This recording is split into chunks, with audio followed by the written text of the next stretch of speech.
Muy buenas tardes, estimados amigos. Bienvenidos nuevamente a este ciclo de videoconferencias que realiza el Tribunal Electoral a través del Instituto de Estudios Democráticos y que viene realizando a lo largo de ya más de 6 meses, tratando de compartir con el público panameño las reflexiones más profundas de los expertos sobre el estado actual de la democracia. Esto con el apoyo de la Fundación CAS y de IDEA Internacional. El día de hoy tenemos otro tema importante. Se trata de la conferencia Sistemas Electorales y los Nuevos Dilemas de América Latina, que dicta el profesor mexicano Héctor Díaz Santana. El profesor Santana es abogado por la Universidad de Guadalajara, tiene un doctorado en Derecho por la Universidad Complutense de Madrid y tiene igualmente estudios de posgrado en Derecho Constitucional y Ciencia Política por el Centro de Estudios Constitucionales de Madrid, así como estudios en técnicas de investigación social en el Instituto Nacional de Estadística y Censos de Argentina. Es profesor e investigador de CIECAS IPN, que es el Centro de Investigaciones Económicas, Administrativas y Sociales del Instituto Politécnico Nacional. Cuenta con más de 50 publicaciones en temas diversos sobre elecciones, democracia, delitos electorales, y ha participado igualmente en conferencias en diversos foros y seminarios dentro y fuera de México. Con ustedes entonces el doctor Héctor Díaz Santana con el tema Sistemas Electorales y los Nuevos Dilemas en América Latina. Muy buenas tardes, tengan todos.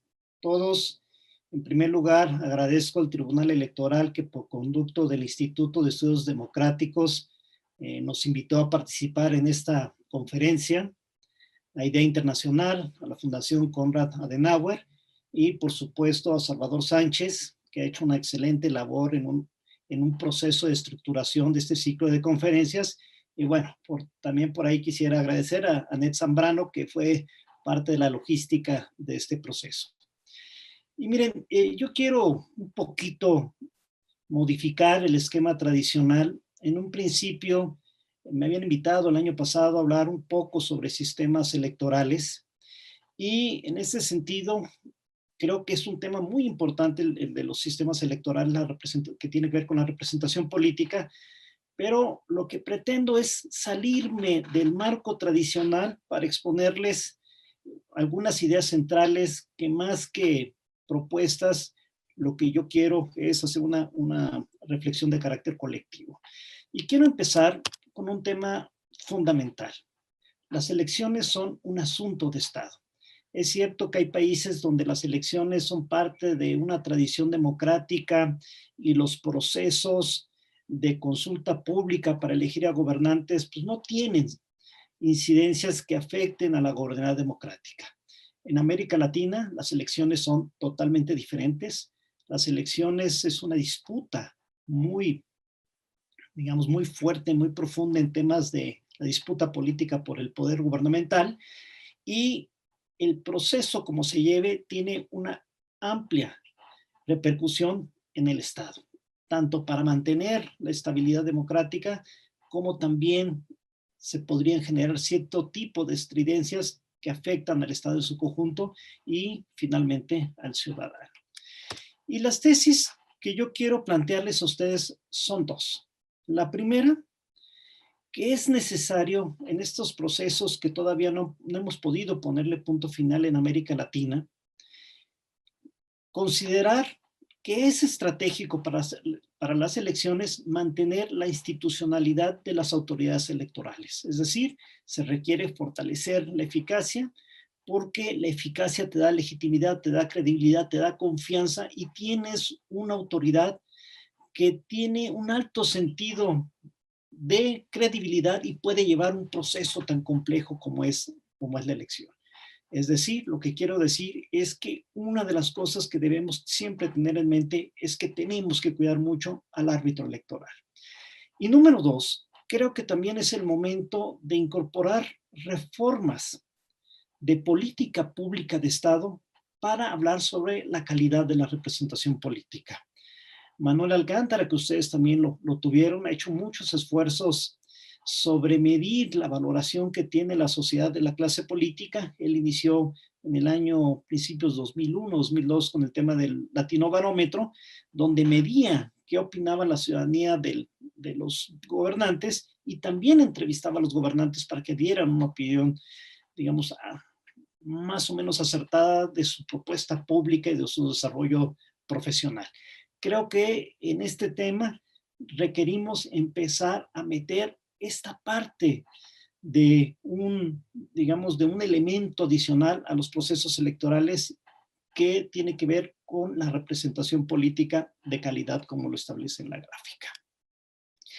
Y bueno, y en ese sentido, a veces hablar de elecciones es muy complicado. Nosotros tenemos una rica historia, 40 años intensamente de debatir sobre sistemas electorales en América Latina, cuando realmente el profesor Dieter Nolen, cuando le pregunta qué es un sistema electoral, él dice, es una fórmula para convertir los votos en escaños.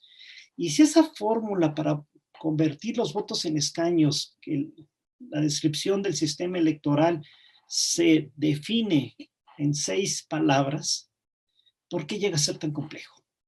Y en ese sentido, siempre tenemos que tomar como referentes otro tipo de cuestiones.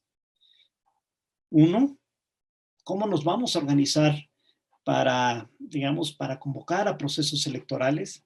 ¿Qué tipo de sistemas vamos a utilizar? Ustedes saben que hay de mayoría y de representación.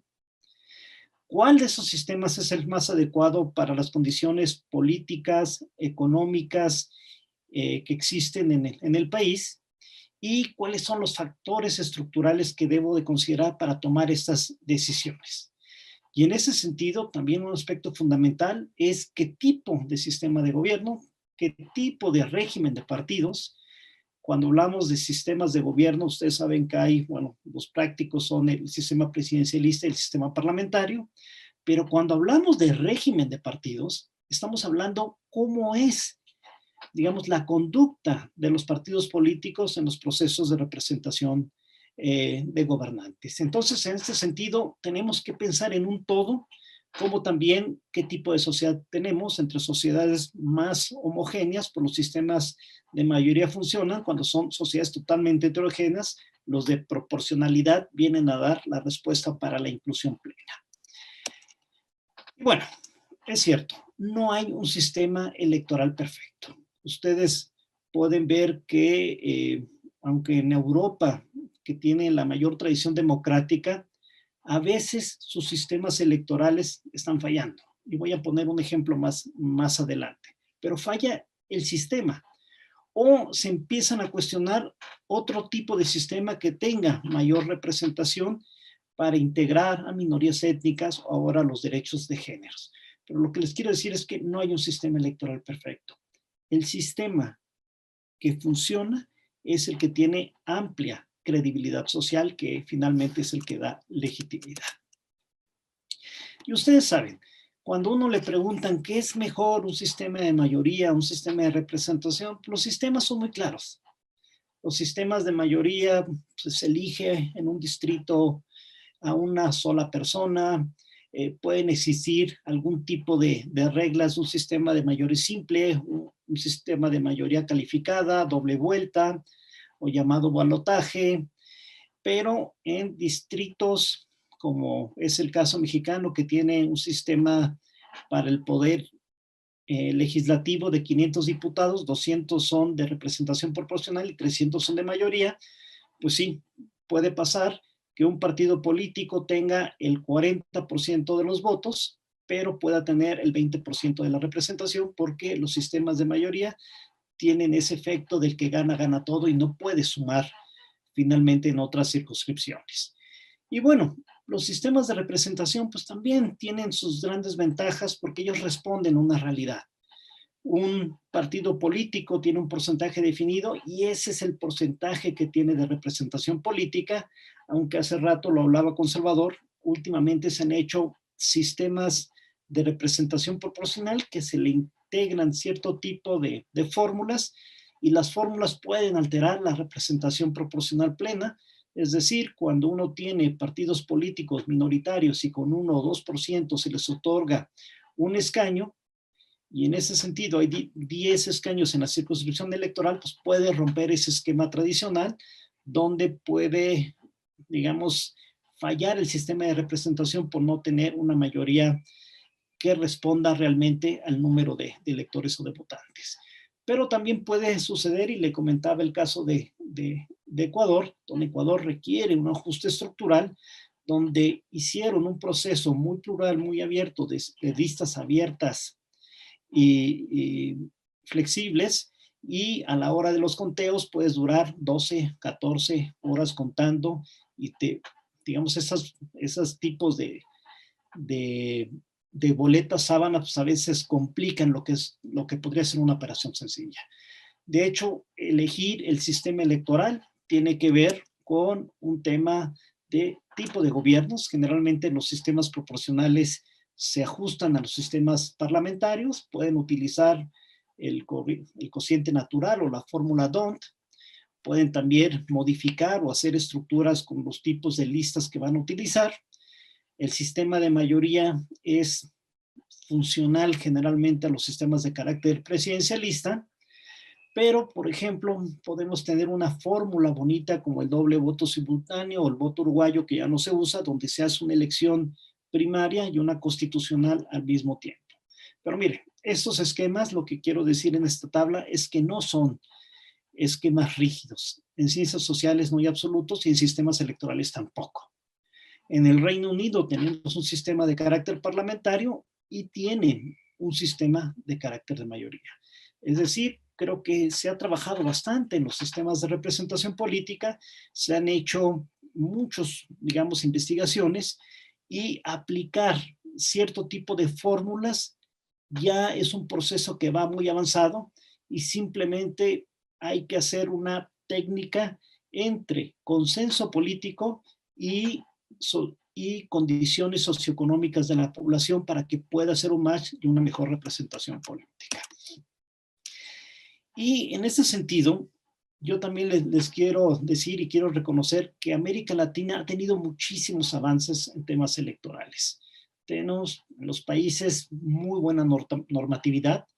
Ustedes saben que en la década de los 90, CAPEL dio asistencia técnica a casi todos los países.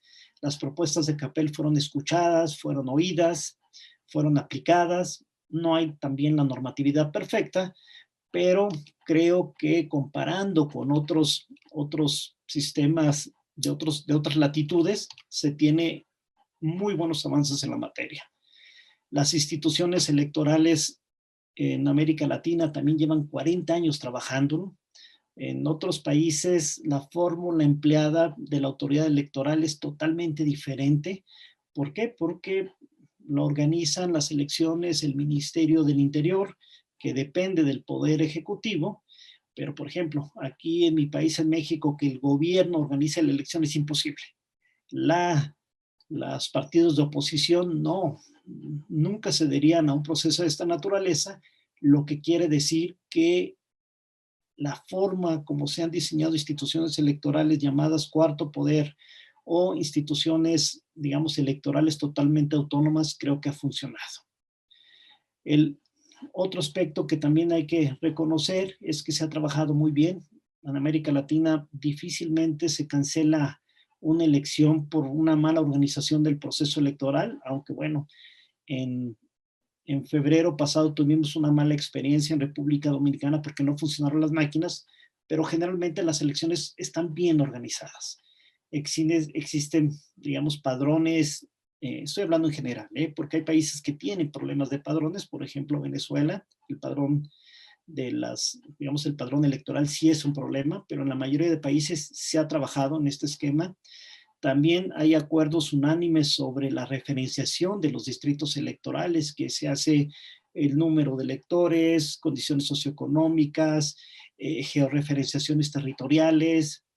Hemos garantizado la pluralidad de la competencia política. A la fecha no hay restricciones, digamos, para partidos de oposición. Hemos hecho esfuerzos enormes por inclusión de minorías, temas de indígenas, de género. Las elecciones ya no se desarrollan de manera periódica, A diferencia también de algunos otros países, se hacen los conteos, se transmiten los resultados, se tiene un buen esquema de impugnaciones a través de los tribunales electorales, y yo creo que en un momento dado se puede decir que América Latina tiene una gran experiencia.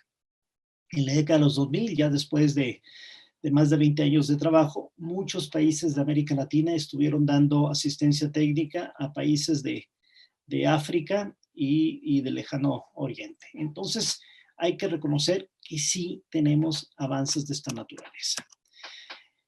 Donde en un momento dado tenemos algún tipo de problemas es que las elecciones van de la mano también de cierto tipo de modificaciones de los esquemas tradicionales. ¿Por qué?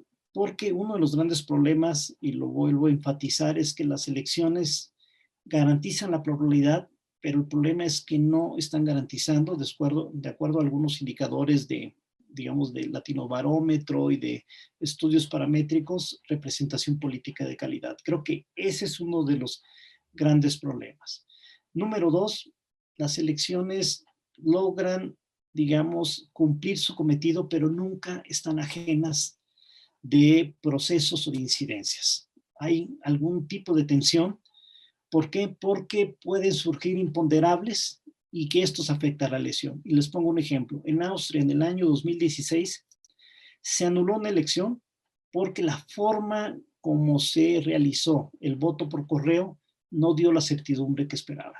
O bueno, nunca hubiéramos imaginado que una de las democracias más antiguas, como es Estados Unidos, en el 2016, 2020, uno de los candidatos hablara de fraude. O sea, con eso quiero decir que los procesos electorales, sea cualquier país, son altamente sensibles. Y bueno, en este sentido, pues, estamos viendo que la parte del desempeño de los actores políticos sigue generando tensiones a los procesos electorales. El tema de inclusiones de representación política de mujeres y grupos étnicos es algo, digamos, que ha abonado a la democracia, pero también han surgido movimientos populistas y extremistas que están generando fuertes tensiones en el Estado democrático. Hay que reconocerlo, hay temas que no se han podido resolver, el tema del financiamiento de los partidos políticos, el tema del gasto de los partidos políticos, que esos, a pesar de 40 años de estar trabajando, no se ha logrado poder tener una fórmula aproximada que dé, pues de cierta manera, un control del dinero privado en la política y que también fiscalice de una manera correcta los gastos de campaña. Y bueno, ustedes saben, ahora tenemos nuevos problemas en el que hay referentes muy complejos como es el uso de redes sociales. Las redes sociales muchas de las veces son anónimas, generan publicidad prohibida, generan propaganda negra o pueden en algunos casos desprestigiar algunos candidatos con lenguajes que alteran cualquier condición de ética de la competencia política. Y es por eso que yo les digo que ante este escenario de mayor modernización, la ciudadanía demanda sistemas perfectos, pero estamos muy lejos de llegar ahí, pero las expectativas se están aumentando cada día. Y bueno, ¿qué puede acontecer en los procesos electorales? Yo digo que hay tres tipos de escenarios. Un escenario de regularidad, donde en las elecciones no pasa nada. Por ejemplo, yo estuve en las elecciones de Guatemala en el 2019 que pensaron que iba a ser altamente complicadas y no pasó nada. En cambio, en las elecciones del 2019 en Bolivia, que pensaban que iba a ser una elección regular, ustedes saben que la elección se tuvo que anular.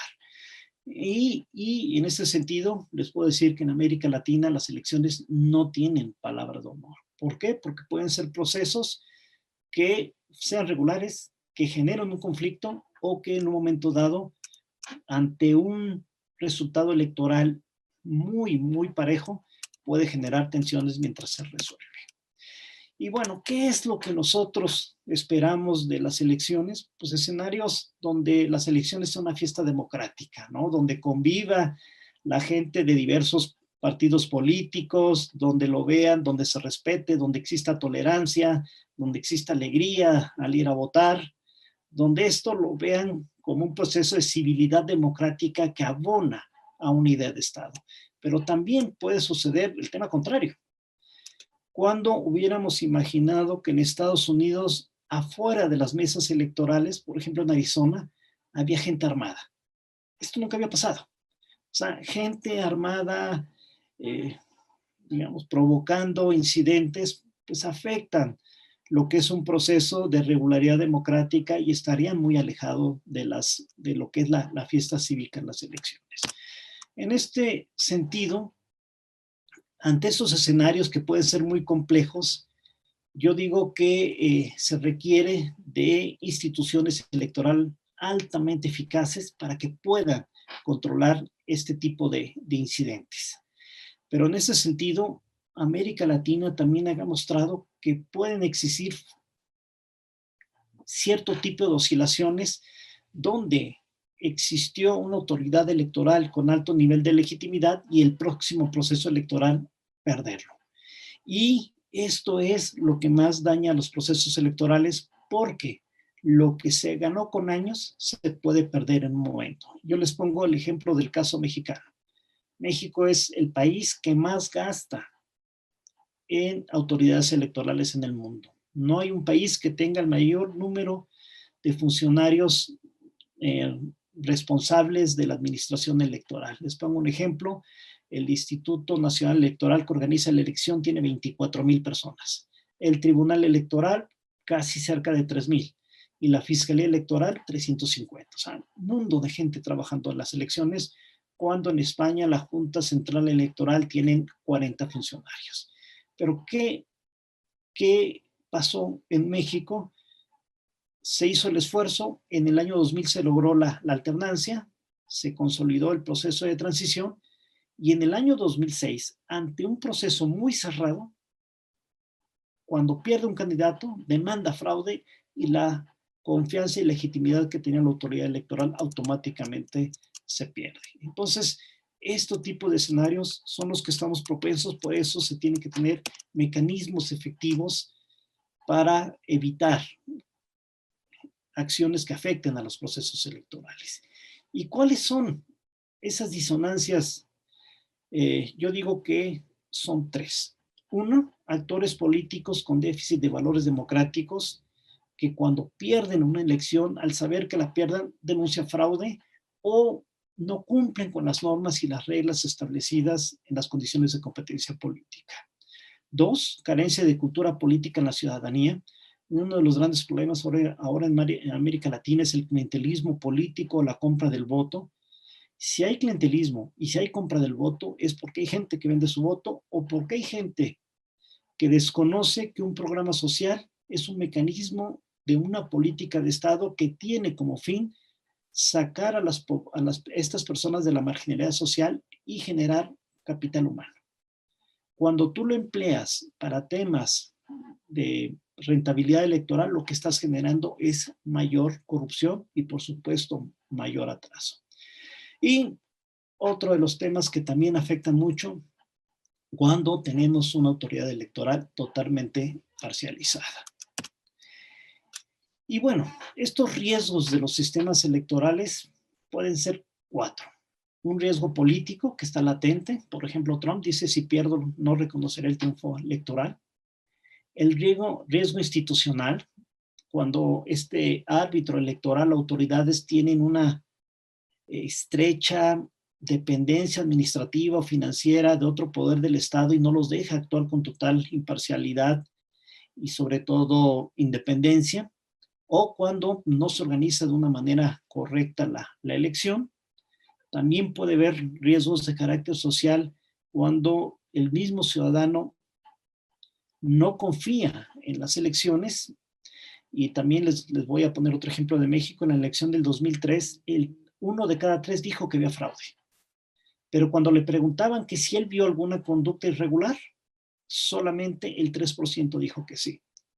En Estados Unidos, aunque un candidato dijo que es fraude, la ciudadanía no hizo réplica porque no creyó en ello. Y es más, por ejemplo, en Estados Unidos, la autoridad electoral no tiene una alta visibilidad como lo tienen los países latinoamericanos.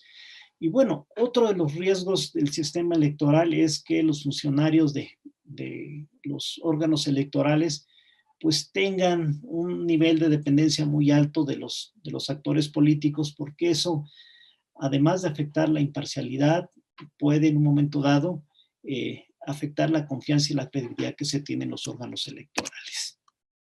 Y bueno, en América Latina, después de 30 años, siguen presentándose cierto tipo de disonancias en los procesos electorales. Yo los invito a leer los informes que hace OEA por medio de DECO, de su Departamento de Elecciones, y ellos en cada uno de los procesos que han participado hacen evidente digamos, lo que está pasando.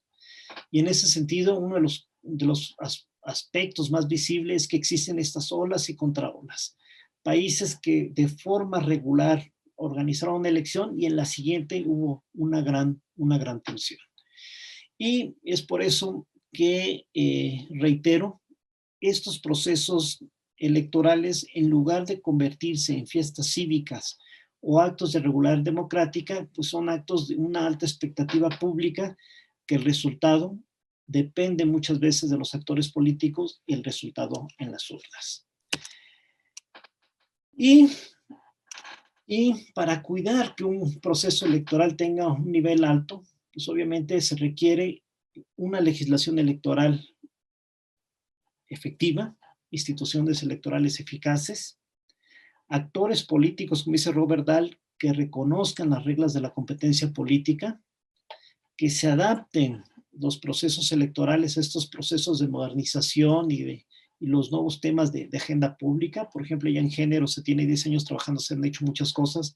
Ahora el uso de tecnologías digitales es con lo que se debe de discutir. Y también creo que para mí es importante empezar a discutir el tema de cultura política de una sociedad responsable. Y bueno, vamos al tema de las autoridades electorales. Estos son los principios rectores de las autoridades electorales. Ustedes los conocen: eficacia, profesionalismo, imparcialidad, publicidad, transparencia, celeridad, autonomía, integridad, establecimiento de garantías de derechos sociales. Esto creo que todas las autoridades electorales lo tienen bastante claro, pero también existen problemas. ¿Cuáles son esos problemas? Pues las presiones de los grupos fácticos ante las autoridades electorales es una realidad, como también la falta de autonomía plena que les puede afectar a las autoridades electorales en un ámbito donde la legitimidad y la confianza son extremadamente importantes. Y por eso, como les digo, el conflicto electoral puede surgir en cualquier momento, pero esto es complicado. ¿Por qué? Porque cuando la autoridad electoral se ve atacada por actores políticos, el árbitro electoral no se puede subir al ring, pero sí tiene que saber cómo defenderse. Es decir, aquí reiteramos el tema que en América Latina las disputas del poder político tienen un alto nivel, digamos, de permeabilidad social, y sus resultados también dependen para mantener la estabilidad de la política. Cuando existen estos riesgos severamente que pueden afectar las elecciones, cuando no se le da la credibilidad al proceso electoral y cuando se generan, ustedes saben, ante una elección donde no se reconozca por algún autor que se diga que hay fraude, va a haber problemas políticos, va a haber problemas sociales, va a haber inestabilidad política y puede ser hasta una crisis instrumental. El caso lo tuvimos recientemente en Bolivia, donde no se sabía quién iba a gobernar después de una elección, aunque fuera de manera temporal. ¿Cuáles son los cuidados que debemos de mantener para que las autoridades electorales tengan esos niveles de legitimidad alta? Uno, especialización. Deben de conocer muy bien todas las partes del proceso electoral. Dos, sus servidores públicos tienen que ser sobre todo de carrera, electos por un examen muy riguroso, con procesos públicos, abiertos y donde ya contratados se les den todas las garantías de ley y sobre todo permanencia. Construir tesis de vanguardia en temas de carácter complejos. Ahora hay veces que llegan a los tribunales electorales asuntos muy complicados sobre representación política que ellos deben de dar respuesta. Sí, por ejemplo, ante un proceso electoral donde los dos candidatos sobrepasaron los topes de campaña en las mismas proporciones, ¿anulo la elección? ¿O considero que tuviera una competencia política equitativa, ¿no? El otro tema es el cuidado extremo que se debe tener al nombramiento de los titulares de las autoridades electorales. Ese es un tema muy, digamos, muy importante y que a la vez lo tienen que cuidar mucho. Si queremos autoridades electorales con alto nivel de legitimidad, tiene que ver mucho la forma como se eligen a sus titulares. Y bueno, también se requieren estos mecanismos de protección externa con aliados estratégicos. Por ejemplo, Estados Unidos, cuando hablan de fraude, la ciudadanía no lo creyó. Entonces, grupos organizados donde no hagan eco a acciones que son parte de la competencia política, pero existe una distancia fuerte de su veracidad. El quinto elemento, la autoridad electoral tiene que tener un discurso institucional muy cuidado, como también el comportamiento de los directivos debe mantener un nivel de confianza pública importante. En ese sentido, yo les puedo decir que hemos tenido casos donde el responsable de la autoridad electoral durante el proceso tiene un alto nivel de visibilidad y lo andan siguiendo los medios a donde quiera. Y como él se comporte, es un reflejo de lo que los medios de comunicación pueden decir de la institución que representa. Y por último, las autoridades electorales deben de rendir cuentas y su actuación tiene que ser totalmente transparente. Y bueno, me voy al tema de la representación política que para mí es muy importante. Y esta es una pregunta también para la reflexión. ¿Es responsabilidad de los procesos electorales seleccionar a gobernantes eficaces? Y esa pregunta se la hicieron al doctor Dieter Nolle. Y él dijo que no, que los procesos electorales, tanto digamos, en su organización y en sus condiciones de competencia política, son mecanismos para la representación política, pero que no son los responsables directos de tener una representación política de calidad. Por supuesto que yo no soy contrario o a la opinión del doctor Nolle, que es para mí el mayor exponente sobre sistemas y procesos electorales en el mundo, pero creo que hay que empezar a poder abrir el flanco sobre la responsabilidad de las elecciones para tener a gobernantes eficaces. Y en esto también hay algunos autores que opinan que sí, que la autoridad electoral también tiene que tener cierto tipo de responsabilidad para seleccionar a gobernantes de calidad. Pero en este esquema, ¿cuál es el problema realmente de los actores políticos durante las elecciones? Que por una parte, lo hemos visto, tenemos reglas escritas que son las normas formales, que están bien establecidas y que generan las condiciones de competencia política para un orden institucional. Pero el gran problema que tenemos es las reglas no escritas. Y las reglas no escritas o las reglas informales son la forma como los partidos políticos y los candidatos actúan durante los procesos electorales. Si actúan en el marco de la ley, digamos, están cumpliendo un compromiso de ética pública, pero si no lo es, puede generar ingobernabilidad.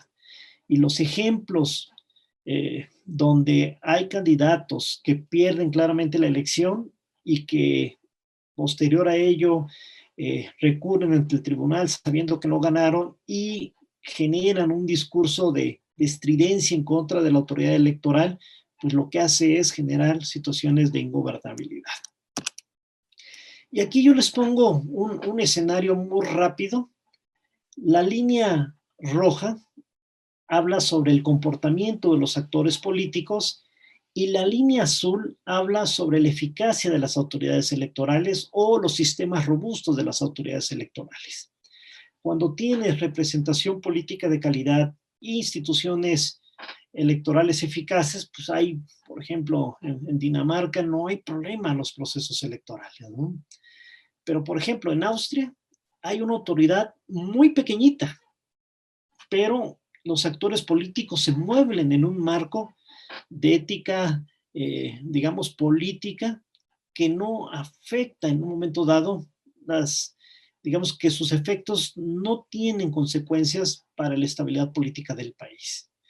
Tenemos otro escenario, por ejemplo, yo le pongo México y Brasil, que tienen autoridades electorales muy potentes, pero que la clase política, de acuerdo a los estudios paramétricos que se hace, pues existe un fuerte déficit, sobre todo de efectividad. O el caso venezolano, donde la autoridad electoral ahora tiene poca credibilidad y confianza pública y donde la clase política pues tiene un severo problema, sobre todo en lo que ahora algunos tratadistas han dicho existe un estado de carácter autoritario. Entonces, estos son los escenarios que les quería mostrar y cada quien establece los parámetros en los que se puede mover y hacia dónde queremos ir es hacia el lado derecho de autoridades eficaces y actores políticos funcionales. Y bueno, si no hay representación política de calidad, ¿de quién es el problema? ¿De los partidos políticos? Ahora, digamos, en América Latina hay 30, 40 años de experiencia democrática, de los ciudadanos que han sido actores pasivos y que en un momento no han exigido mejor representación política, de la autoridad electoral, como lo comento, o de todos los anteriores. Si existe una crisis de la representación política, estos son los actores directos, aunque puede haber algunos transversales. Y en ese sentido, ¿cuál es una de las propuestas que yo realizo? En el lado derecho ustedes van a ver las variables que son utilizadas en el ámbito de las últimas mediciones sobre sistemas electorales. Como ustedes saben, la doctora Pippa Norris tiene un proyecto de lo que le llaman de integridad electoral y ya han hablado de eso en el seminario. Y la integridad electoral tiene diversos componentes que utiliza para medir la efectividad del sistema.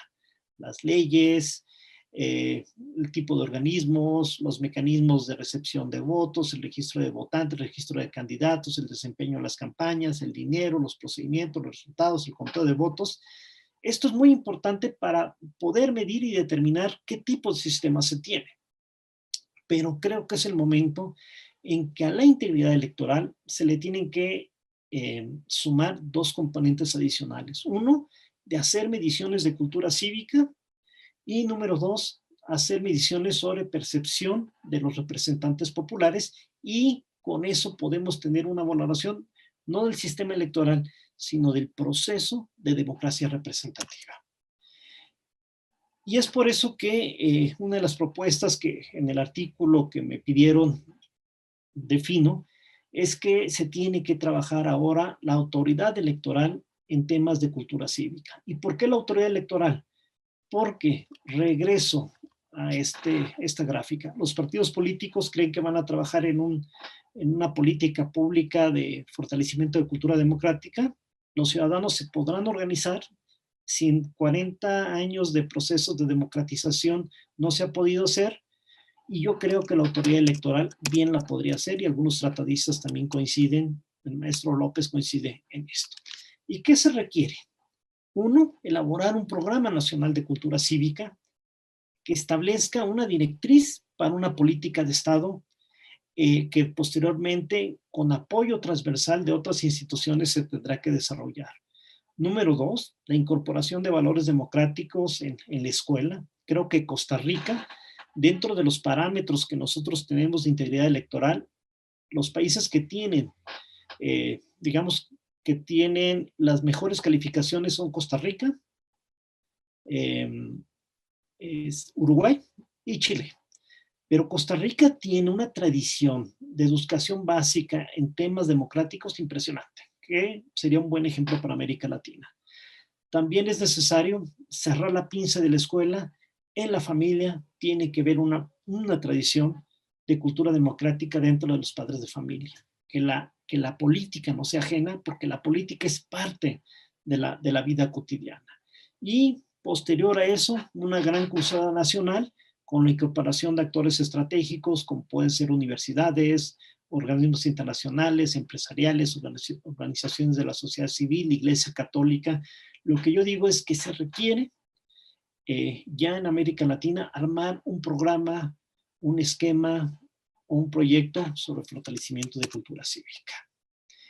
Y bueno, ¿cuáles son mis conclusiones en este proceso o en esta charla? Uno, que la evolución política y social de los estados latinoamericanos nos plantea nuevos retos que tienen que estar direccionados hacia mejorar las condiciones de rentabilidad de los sistemas electorales. Número dos, hay que cuidar los árbitros electorales.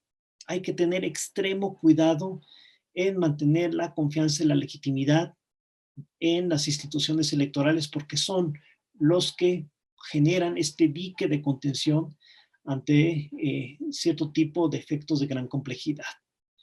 Número tres, que el conflicto puede surgir en cualquier momento. Por eso el árbitro electoral tiene que estar perfectamente bien preparado y la ciudadanía tiene que estar consciente de cuáles son las reglas de competencia política. Número cuatro, ahora requerimos de autoridades electorales sumamente discretas y no verse, digamos, la institución electoral como un botín gubernamental que todo el mundo se lo quiere disputar. ¿Por qué? Porque controlando al árbitro electoral puedo tener menos multas, puedo tener información privilegiada y creo que ese es un tema que tiene que salir del esquema político. Número 5. Es necesario institucionalizar acciones de cultura democrática. Y no, al principio uno puede decir, requiere una gran inversión. No se requiere una gran inversión. Lo que se requiere es una disposición de carácter, digamos, institucional para poder hacerlo y dar pasos que finalmente mejorarían las condiciones de competencia política. Por eso digo, como sexto, a mayor cultura democrática, menos tensión para la autoridad electoral y mejor representación política. Y por último, necesitamos evaluar la efectividad de los sistemas electorales. Hay que utilizar los parámetros internacionalmente establecidos de integridad electoral, porque evaluando podemos saber si tenemos avances, si tenemos retrocesos o si existen ventanas de oportunidad en las que tienen que trabajar. Y bueno, finalmente estuve con un gran amigo, algunos lo conocen, el doctor Don Guyen, el lunes pasado, y él me decía que, y la verdad que se los quiero compartir, que la autoridad electoral o los, digamos, los responsables de la institución electoral son los que diseñan o son los que hacen el marco y el lienzo. Pero los actores políticos y los ciudadanos son los que lo pintan. Dice, casi nadie piensa en el lienzo, pero sin lienzo no hay obra de arte. Muchísimas gracias y estoy abierto a cualquier pregunta que ustedes me quieran hacer. Muchísimas gracias, doctor, por su excelente conferencia. Queremos avisarle a los participantes que pueden hacer llegar sus preguntas y respuestas a través de la plataforma misma. Ustedes saben, en la parte de abajo pueden encontrar el botón correspondiente para poder hacer llegar sus preguntas y así que sean respondidas por el invitado del día de hoy. Llegó ya una pregunta del señor Jorge Serrano Arenas, que le pregunta al conferencista qué papel juegan los procesos de democracia directa y procesos de consulta participativa en un escenario de desencanto generalizado por la democracia y sus efectos.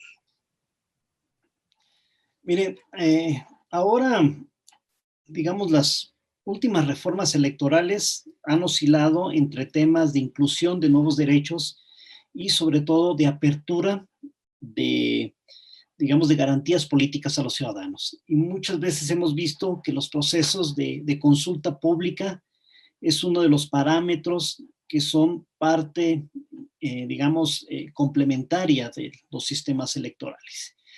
Y en ese sentido, yo lo que le quiero comentar es que estos procesos de consulta pública o de inclusión ciudadana tienen que ser bien focalizados y bien instrumentados.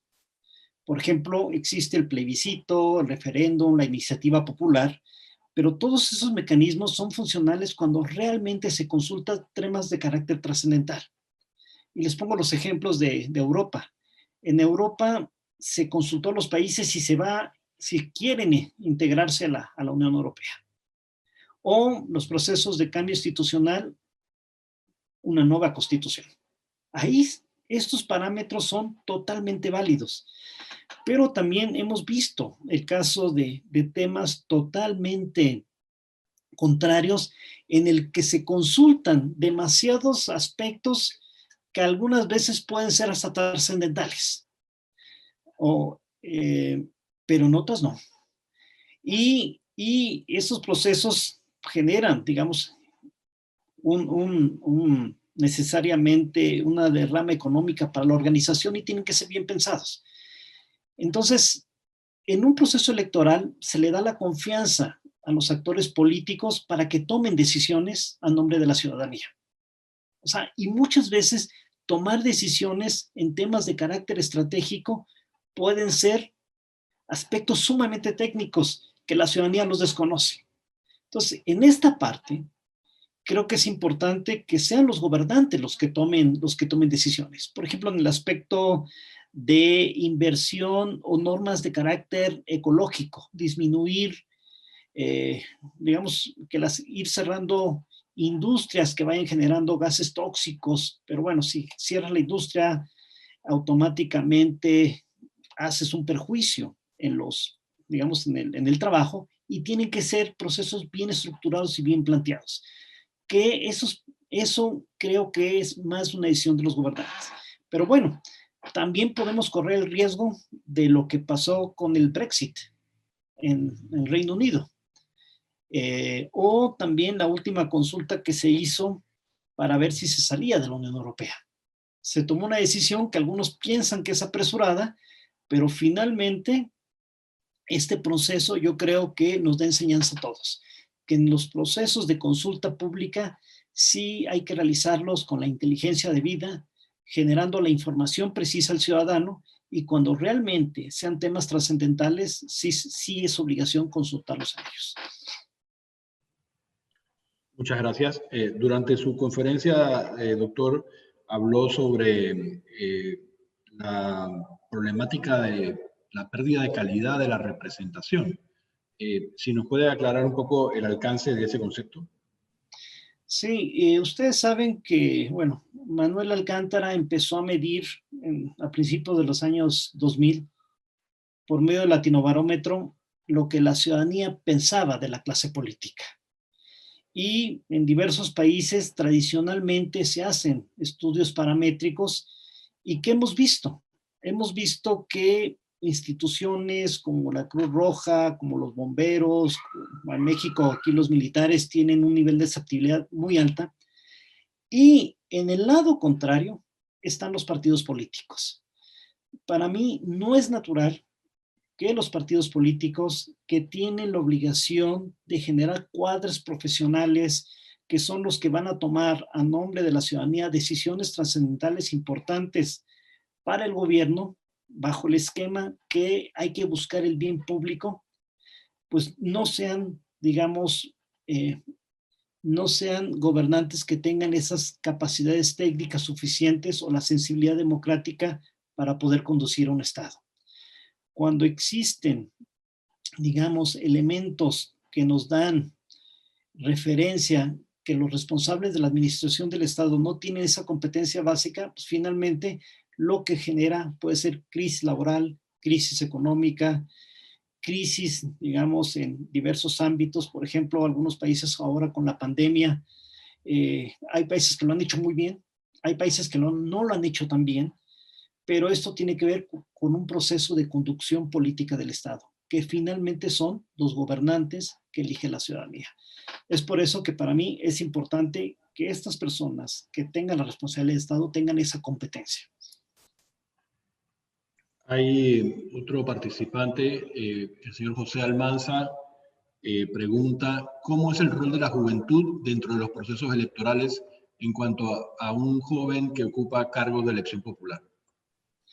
Pues miren, yo lo que les puedo decir es que estamos en procesos y en momentos de total inclusión. Yo soy profesor de Derecho y por ahí tenía una alumna que me decía que todos los diputados, como hacen leyes, necesariamente tendrían que ser abogados. Yo le digo, hombre, pues el tema de la representación rompe con ese esquema. ¿Por qué? Porque sindicatos, indígenas, personas con discapacidad, que no tuvieron la posibilidad de tener una carrera, pues ¿por qué no van a ser representantes políticos? Y yo creo que en el esquema de los jóvenes, para mí es muy importante que estén insertos en los procesos de representación política, por dos cosas. La primera, porque todas las voces tienen que ser escuchadas en un, digamos, en un parlamento abierto. La segunda, los tiempos han transformado y se han cambiado. En los últimos 10 años la tecnología nos ha desfasado. Vivimos un mundo que es muy diferente, por ejemplo, al que yo viví en años pasados, y que son los jóvenes los que tienen esa mayor percepción y pueden delimitar aspectos en los cuales se deben de sentar las condiciones normativas para la convivencia democrática.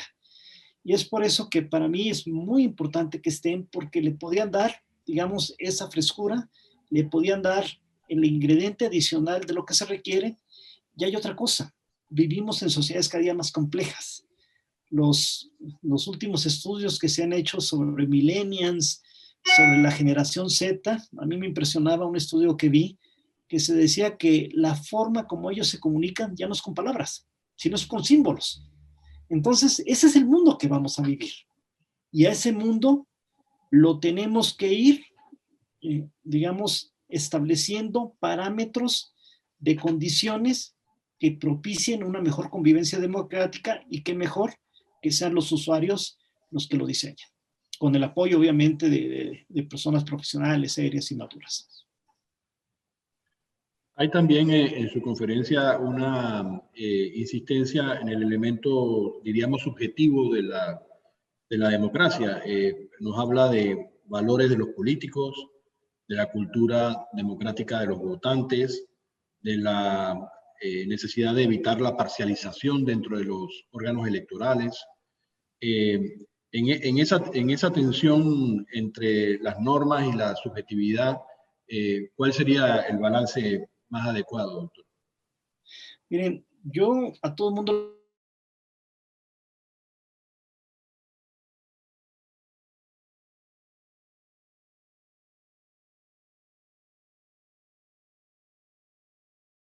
mexicano. ¿Por qué? Porque es un sistema electoral que se hizo desde la desconfianza. Nosotros tenemos un muy buen padrón electoral.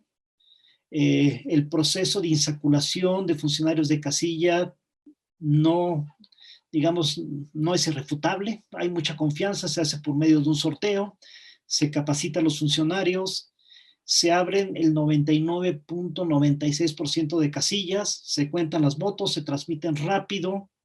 Existen en cada una de las etapas mecanismos de observación, fiscalización y transparencia. Y por último, un tribunal electoral que conoce de las impugnaciones. Entonces la pregunta es, si tienes un digamos, buenas autoridades electorales que organizan las elecciones, ¿cuál es el problema? El problema que tenemos en México es la forma como se comportan los actores políticos. Las estadísticas, y les pongo un ejemplo, que dan del Tribunal Electoral en México, del año 1996 a la fecha, el tribunal ha conocido de 220,000 casos. ¿Qué quiere decir con 220,000 casos? O uno o no cumplen las reglas del juego político, o número dos, o hay un proceso permanente de desconfiar de todas las etapas del proceso electoral y se impugna. Es decir, son los actores políticos los que le generan una alta tensión. Y les pongo otro ejemplo. México, hay un libro de un anterior presidente del Instituto Electoral que dice que los topes a los gastos de campaña se violan entre 10 y 15 veces. Si se violan entre 10 y 15 veces, ¿qué está pasando? Los temas de escándalos por corrupción, por financiamiento irregular, son la vida cotidiana. Y ojo, hay un tema que nos está preocupando, la violencia política de género y la violencia. Hay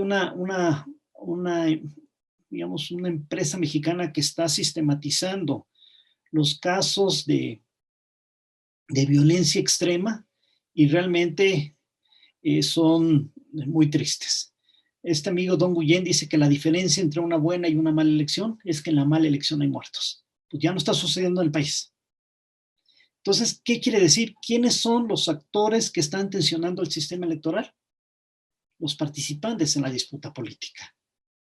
Si fueran más apegados a la regularidad, no generarían tensión. Y a todo el mundo les pongo el ejemplo. En Europa no existen los tribunales electorales porque no se necesitan. En un dado caso que una persona no esté de acuerdo con un fallo del árbitro electoral, recurre a un tribunal de carácter administrativo. Y yo, bueno, el año 2018 fui titular de la Fiscalía Electoral en México. En la Fiscalía Electoral recibimos en el 2018 3,000 denuncias. En la elección de Francia no se recibió ninguna. Y en Europa tampoco hay fiscalía electoral porque no se necesita. Por ejemplo, en Panamá tienen la fiscalía electoral más antigua que se creó en el año 72.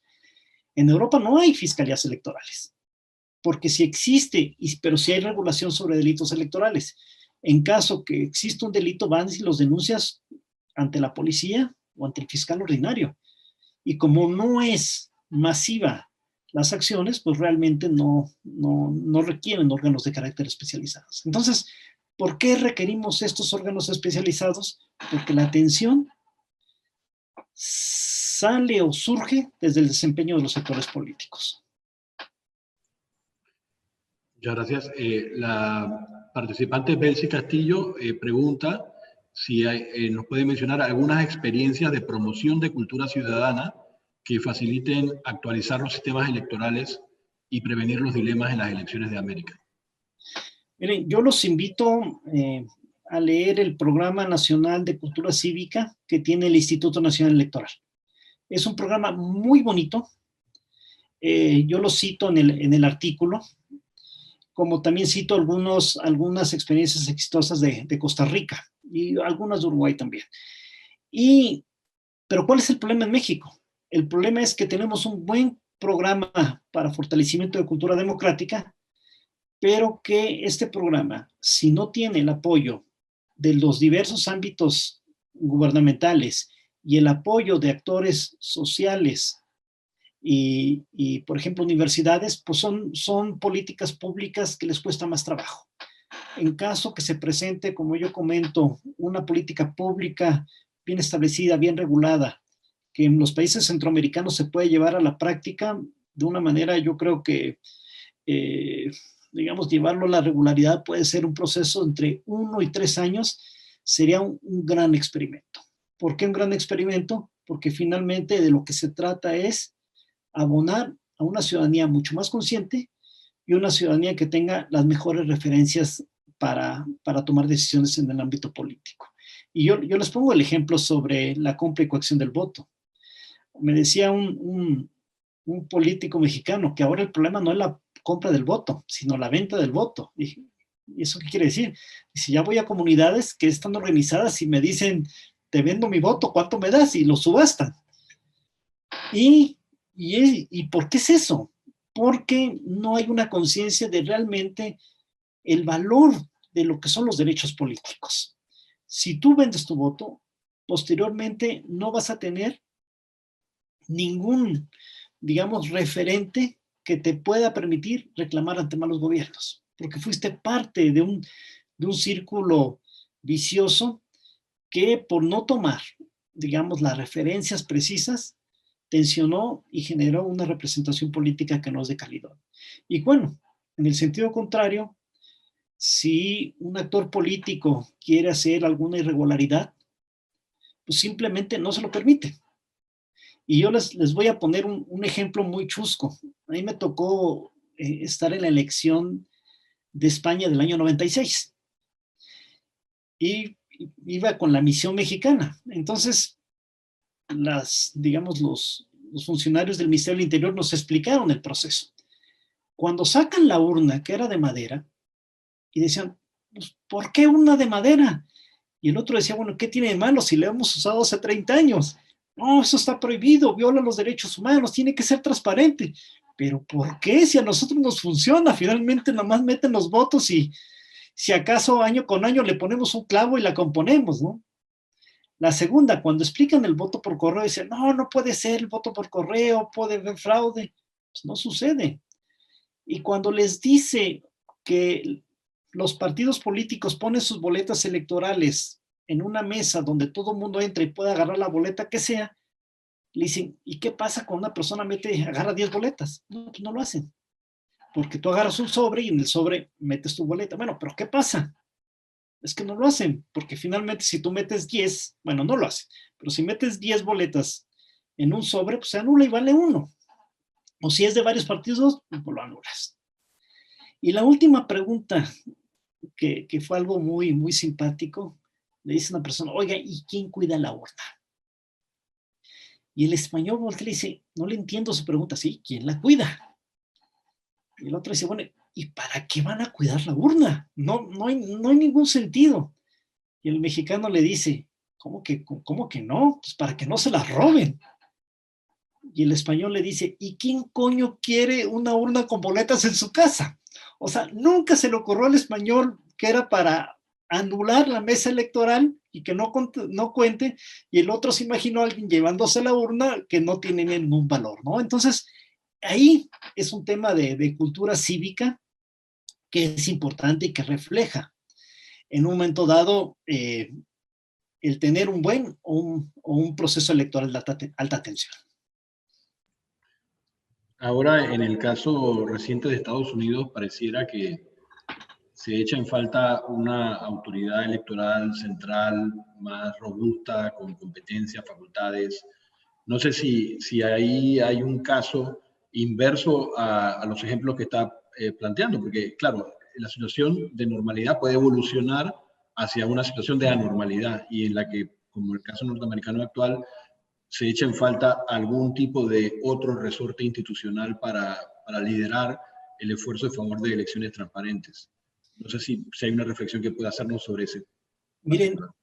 el esquema norteamericano, yo creo que es el sistema electoral de mayor complejidad, porque es un sistema electoral del siglo XIX, es un sistema de carácter indirecto. Tú no puedes entender cómo un candidato que gana con más de 1 millón de votos pierde la elección. En caso de Hillary Clinton en el 2016. Y que el sistema, al ser indirecto, automáticamente en cada uno de los estados que tienen, dependiendo del número de la población, un número de votos electorales, si tú puedes sacar, por ejemplo, en California, que tiene 55, 8 millones a 7.999.000, el que gana, gana todo. O sea, no te cuenta nada. Entonces, eso es complicado de entenderlo. Como también es complicado que cada estado tiene sus propias reglas electorales y tiene su propia autoridad electoral. Y hay estados donde no existen los padrones, hay estados que te pueden dar de alta el día que vas a votar, pero que se tiene una alta confianza en la participación ciudadana. Y es más, en Estados Unidos pocos saben que existe una autoridad electoral nacional y no es visible. Pero ¿qué pasó en Estados Unidos?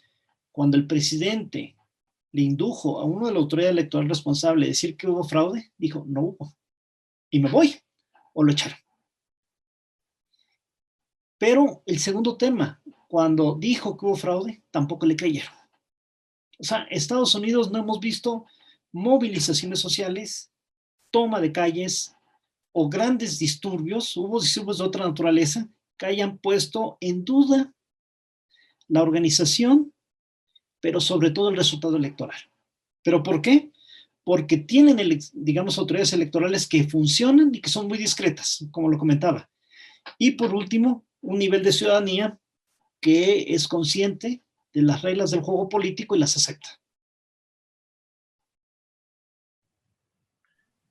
Muchas gracias. También en su presentación nos habla del déficit de los partidos políticos.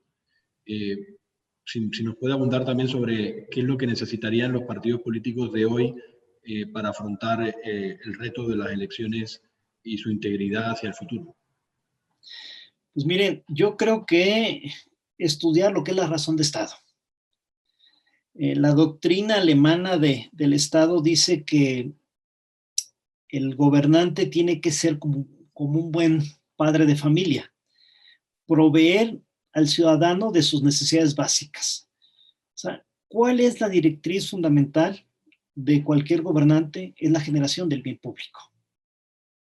Si uno tiene muy claro qué es la generación del bien público, viene una segunda etapa, es de cómo generas o cómo propicias condiciones para el bien público. Y es cuando tienes que tomar decisiones de carácter inteligente. Gobernar el Estado cada día es más complejo, es más difícil. Por ejemplo, la economía de un país no necesariamente está definida por los aspectos de política pública que se tome. Ahora la economía puede estar regulada por aspectos básicos como el mercado internacional, que puede generar fuertes tensiones. Pero también tú puedes ser inteligente para saber qué decisiones tomas.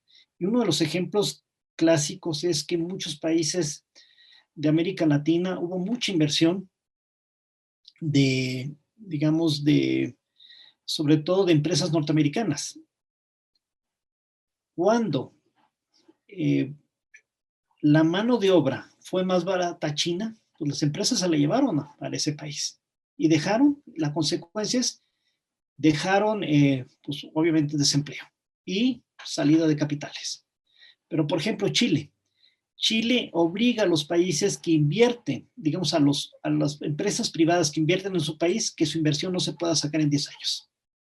Y eso ayuda, de cierta manera, a mantener la estabilidad laboral y la estabilidad económica. Entonces, estos tipos de acciones, o sea, los políticos deben de saber, uno, lo que es la razón de Estado, la generación de bien público, la buena administración del Estado, la toma de consensos, el gobernar para todos y sobre, digamos, yo creo que un aspecto importante es cómo son las reglas de la competencia política y las formas de negociación del Estado.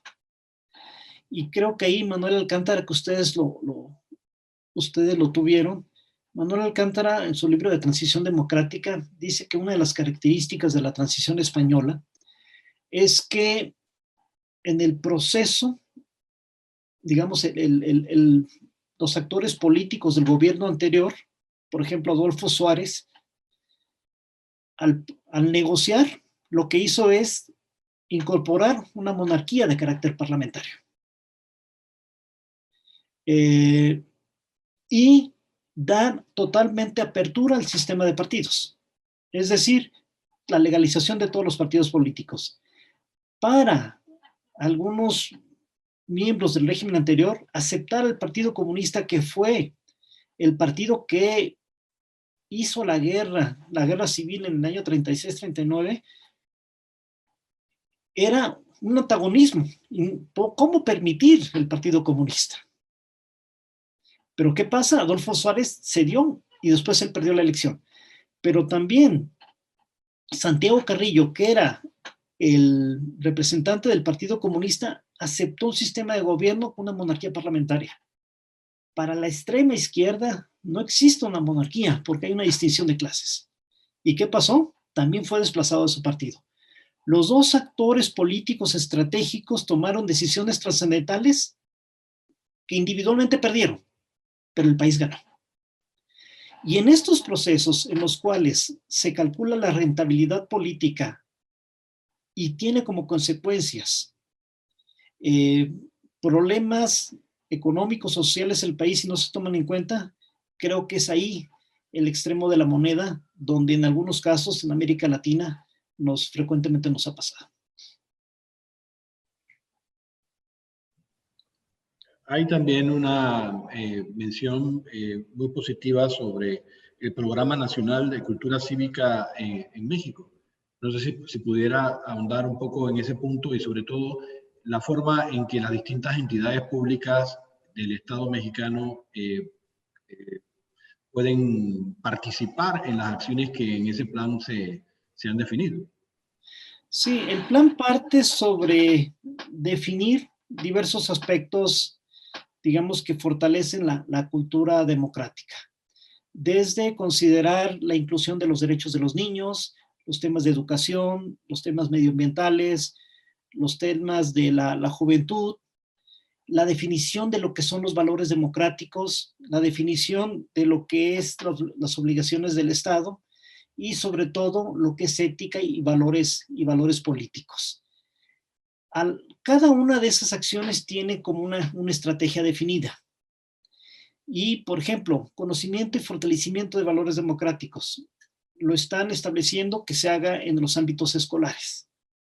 O sobre participación de los derechos de los jóvenes o de los infantes para interesarlos en la vida política. Hacen elecciones infantiles. O ahora están haciendo elecciones en las escuelas donde hacen una simulación real, pero sobre decisiones que a los niños les inciden en su vida educativa. Entonces, cada uno, digamos, cada aspecto tiene una estrategia, tiene un mecanismo, también trabajar en procesos de evaluación, trabajar en procesos sobre inclusión de género, respeto, minorías étnicas, minorías sexuales, tolerancia, y ese tipo de, digamos, de valores trascendentales tiene su estrategia bien definida. Por ejemplo, cómo hacemos una difusión extrema sobre valores democráticos. Y aquí, pues, lo que han hecho ellos, trabajar con universidades, trabajar con organizaciones sociales sobre todo, o a mecanismos empresariales les dan una tarea predeterminada. Y el programa es muy amplio, es muy bonito, yo los invito, está en la página del Instituto Nacional Electoral, a que lo vean, y también hay que reconocer que el programa pues requiere de mayor apoyo de carácter transversal. Porque para que una política sea efectiva, sí, los diversos actores tienen que estar totalmente comprometidos. Bien, doctor, llegado a este punto, tenemos que informarle que solemos darle al final del evento la palabra por última ocasión a los invitados, cosa que puedan expresar pues las ideas que quieran dejar pues en la mente de los participantes al momento de terminar o completar alguna idea que creen que pudo haber quedado una parte en el tintero. Esta es su oportunidad para despedirse del auditorio y cerrar con esas ideas centrales que le parezcan más oportunas. ¿Por parte mía sí? No, yo creo que las ideas las reitero. Uno, valorar lo que son las autoridades electorales para la democracia representativa y para la estabilidad en la gobernabilidad democrática del país. Hay que cuidar las autoridades electorales de nuestros países latinoamericanos porque tienen una responsabilidad central en los procesos electorales. Si no hay confianza en el árbitro electoral, las consecuencias pueden ser muy diversas. Y otro de los ejemplos era, por ejemplo, México es un país donde la autoridad electoral tiene un presupuesto muy alto y ahora ha sido criticada. Y yo les comento, bueno, ¿cuánto cuesta organizar mal una elección y afrontar un tema de inestabilidad política? O sea, automáticamente, después de una elección que no tiene confianza ni credibilidad, los problemas económicos se manifiestan. Entonces, hay que invertir en autoridades electorales. Vivimos una época de recesión, de crisis, los recursos tienen que estar bien empleados, pero hay que apoyarlos en temas financieros, en temas de confianza y de credibilidad, y sobre todo las autoridades electorales deben tener esos actores estratégicos que confíen que su desempeño va a ser apegado a la legalidad, a la independencia, a la autonomía y de manera transparente y funcional. Y por el otro, no hay que meter en el tema de la agenda institucional el tema de cultura ciudadana. ¿Qué hacemos para que las sociedades actuales se interesen más por la vida política? Que razonen su voto, que participen en el debate público, que escuchen las propuestas de los candidatos, que se informen de su trayectoria y que se tomen decisiones inteligentes para que el voto de ellos se pueda manifestar en una representación política de calidad. Y en este aspecto, creo que también lo importante es hacer conciencia que si no se elige bien, los problemas que vamos a tener es de déficit democrático, y posiblemente tener procesos en los cuales las disputas y las diferencias políticas absorben la energía de los gobernantes para que establezcan estrategias de ataque y protección en lugar de focalizarse a lo que realmente nos interesa: buenos gobiernos. Creo que eso es mi mensaje final, de que sí requerimos más de interesarnos en la vida política, en la vida pública, y sobre todo sí tener como esa iniciativa de valorar más la política en un ámbito de un binomio. O sea, buena política puede significar mejores condiciones de gobierno y mayor bienestar social. Muchísimas gracias, doctor. Muchas gracias a todos los asistentes del día de hoy. Recordarles que el próximo viernes concluye el ciclo de videoconferencias La democracia en el momento actual, y que esperamos verlos ahí a todos, concluyendo este proceso tan interesante y fructífero. Efectivamente ha sido un ciclo muy útil, creo que para todos los que hemos asistido regularmente, y gracias a toda esa concurrencia, pues justamente porque para eso es que se organizan estos eventos, para que tengamos la oportunidad de divulgar el conocimiento que bien dominan los expertos que invitamos a estas actividades. Muchas gracias, doctor, también a usted por haber prestado parte de su tiempo para esta actividad.